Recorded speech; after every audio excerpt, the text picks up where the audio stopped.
Welcome to this explainer. Think of this as your personal, all-access curator's tour through the magnificent Dorset Museum and Art Gallery. It's really a sanctuary that protects our incredible regional heritage. We're going to explore exactly how modern architecture is breathing entirely new life into ancient stories, and how a thoughtfully designed physical space can just completely transform the way we understand where we come from. Okay, so let's dive right into what is honestly a pretty monumental challenge. It's one thing to collect history, but how do you actually house and protect it all? We are talking about a timeline that stretches all the way from the Paleolithic deep past, the absolute dawn of human activity in the region, right through to massive contemporary works of art. To really put that challenge into perspective, 4 million. That's how many individual artifacts this institution is entrusted with preserving. It's staggering, right? Housing everything from incredibly delicate butterfly specimens to Roman treasures all the way up to massive stone carvings, well, that requires a very special, purpose-built vessel. You can't just shove 4 million pieces of history into any old building and hope for the best. Section 1. Building a modern vessel. To safeguard all of this, the museum underwent a massive transformation, and this really perfectly illustrates the solution. On one hand, we've got the original 1883 Victorian Hall, complete with genuine excavated Roman mosaic floors that you can actually walk on. But set right against that historic backdrop is a massive, contemporary 2,500 square meter architectural intervention designed by the firm Carmody Gwork. It adds 4 entirely new stories of state-of-the-art galleries. It is just a brilliant, stunning visual contrast of the 19th and 21st centuries. And the crucial point here is exactly what architect Kevin Carmato noted. He said this expansion wasn't just about adding square footage, it was a wonderful opportunity to create a more coherent and comprehensive visitor experience. For the very first time, this internationally important, wildly diverse collection can actually be cared for and exhibited in one seamless, logical journey. Section 2. Unearthing Ancient Mysteries. Let's see how this new space builds our understanding of the deep past.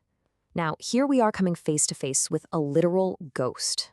This is a facial reconstruction of a 10th century Scandinavian Viking, known to osteologists as Skull 3761. He's one of over 50 young men found in the brutal Ridgeway Hill mass execution grave. Our modern galleries finally give us the precise climate control and specialized lighting needed to treat these dramatic, ancient human remains with the absolute dignity and scientific rigor they deserve. And our new specialist display areas let us fully unpack the forensic secrets of these young warriors. For instance, isotope analysis of their teeth confirms they grew up in cold climates, way outside Britain, places like the Arctic, Iceland, or the Baltic states. The bones show evidence of brutal, jumbled decapitations. But honestly, the most fascinating detail is a completely unique dental modification found on one of the skulls. This warrior had deep, horizontal grooves filed right into his front teeth by a highly skilled hand. Imagine flashing a smile to show off deeply filed front teeth. What's more, our contemporary galleries provide the perfect environment to display delicate 10th century artifacts right alongside those bones. We can present a historic panel from the Franks casket, which depicts early medieval combat, right next to a sleek, aerodynamic 10th century throwing spearhead. By placing the actual weapons of the era next to the victims of its warfare, it contextualizes the brutal reality of the Viking Age in a way that is just incredibly immediate and powerful. Section 3. Preserving the Written Word.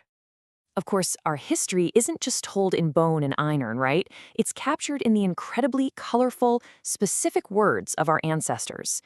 Deep beneath the museum, down in our new subterranean conservation spaces, we're carefully cataloging the massive archive of William Barnes. He was a really fascinating 19th century figure, a poet, a linguist, a schoolmaster. His archive is huge. We're talking 66 densely packed boxes filled with poetry, prose manuscripts, scrapbooks, and lecture posters that literally capture the soul of Dorset life in the 1800s. Now, the famous novelist Thomas Hardy actually wrote the preface to Barnes's selected poems. Hardy was super worried about what he called the inevitable effacements of local speech. He basically blamed modern education for erasing fine old local dialects. But thankfully, because of Barnes's meticulous word lists, we've preserved them. We now have a completely safe home for words like ballyrag, which means to scold, Dumbledore, which is a bumblebee, and stumphole for a blockhead. These are highly specific pieces of our cultural DNA, entirely safe for future generations. Section 4. Modern Art, Local Roots. Beyond the ancient stuff, Our modern vessel also lets us celebrate contemporary artists deeply inspired by the Dorset landscape. In 2020, we acquired a breathtaking collection of 400 items from the estate of the radical sculptor Elizabeth Frink, who spent the last 2 decades of her life happily creating monumental works right here in Dorset.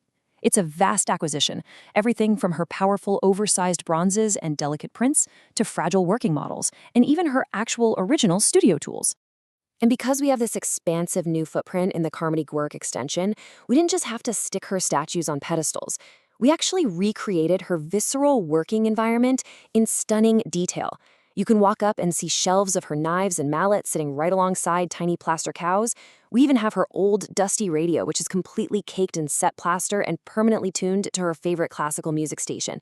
It absolutely brings her creative process back to life. Section 5, Caring for Tomorrow's History. So all of these elements come together to create this living, breathing institution. The architectural expansion has completely redefined the visitor journey. You can start your day exploring the Paleolithic deep past, then literally walk across authentic, relayed Roman mosaic floors. You navigate up through 4 stories of bright, modern galleries showcasing fine art, and then finally, you can peer right through a massive glass wall into our subterranean conservation studio, where you can watch our dedicated volunteers actively preserving these artifacts. You're witnessing the care of our history happen in real time. So as you think about the sheer dedication, the architectural vision, and the painstaking labor required to protect 4 million artifacts for the future, I want to leave you with a final thought.